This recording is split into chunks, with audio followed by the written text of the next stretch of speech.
talk a little bit about external devices. Now, you've got your Synology NAS. You've got a whole bunch of apps already installed. You've got a whole bunch of data on there. And if you go into our storage manager, you can see, of course, details there around your storage pool, how many disks you've got, how much capacity you've got. What if you're running low on capacity? What if you just want to perform a backup of your Synology NAS? What if you want some additional storage on your Synology NAS? Well, the great thing is you would have seen that your Synology NAS, depending on whether if it's a small, medium, or a large NAS, it has one or more USB ports. And those USB ports can be used to actually install additional external devices, which is actually really, really nice. So if we open up our control panel here on our Synology NAS, you'll see that under the system area, you've got a button there called external devices. If you click on that, yours will probably be empty unless you've already got something connected into your Synology NAS. Now, let's go ahead and actually plug a USB drive into this. So get yourself a USB drive and we're going to plug it into the USB port on one of your Synology NASs, and let's have a look at what we can do. So there you go, I've plugged a USB stick in.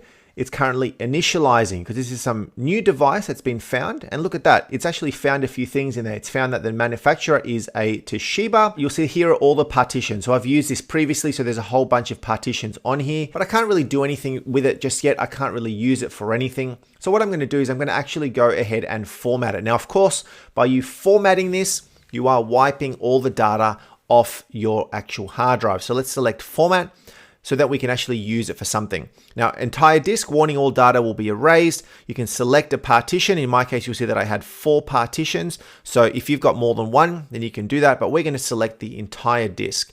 Now, what about the file system? So this is the actual format that you're going to format your actual USB external device. Now, just be aware of this, is that the ext4 format is a widely used file system in Linux. So if you're running Windows and you format this hard drive and then you want to take it out of your NAS, plug it into a Windows computer and try to use it, you're going to be in trouble because it's not actually going to work. You won't be able to see it without some specific software. You can get special software if you need to.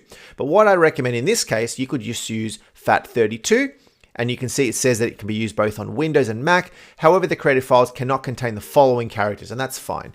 Now, there's use cases for each of these. I would recommend if you are using a USB stick and you want to use it specifically just for the NAS, perhaps it's just for a NAS function for backups or whatever, and you're not going to plug it into another computer, then I recommend format it as an ext4. If you do want to be able to switch it and move it between a computer and your NAS, then I'd recommend doing it as a FAT32. All right, so in our case, let's just say ext4 because we want to use it just for our Synology NAS, and we're going to select OK. All right, yep, everything's going to be erased, so we can continue.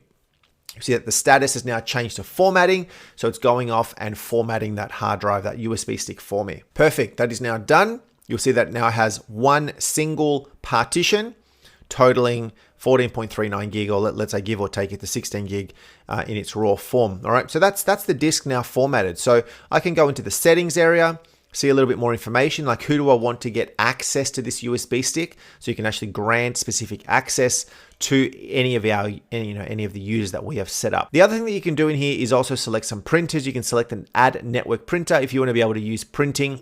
Not many places would use this. Some may, but I have found that it's pretty rare to actually use the printer function on a Synology NAS anyway. So there you have our external device now ready to use. What you can do from here is you can now use it for backups, for example. So there is another video that will cover specifically how to use backups and using an external USB stick for backups. That's a really nice feature. You can actually start dumping stuff onto here if you so need to. So you could go into the file station over here, and on the left, you've now got a folder called USB Share 1. There it is. Use it as a normal device. All right, so I've created a folder. I've uploaded a file. I can go back into here.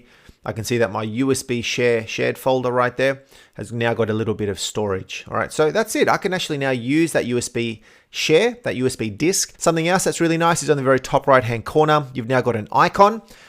You can see there external devices, and you can eject the USB hard drive. So that's using some external disks, external devices on your Synology NAS.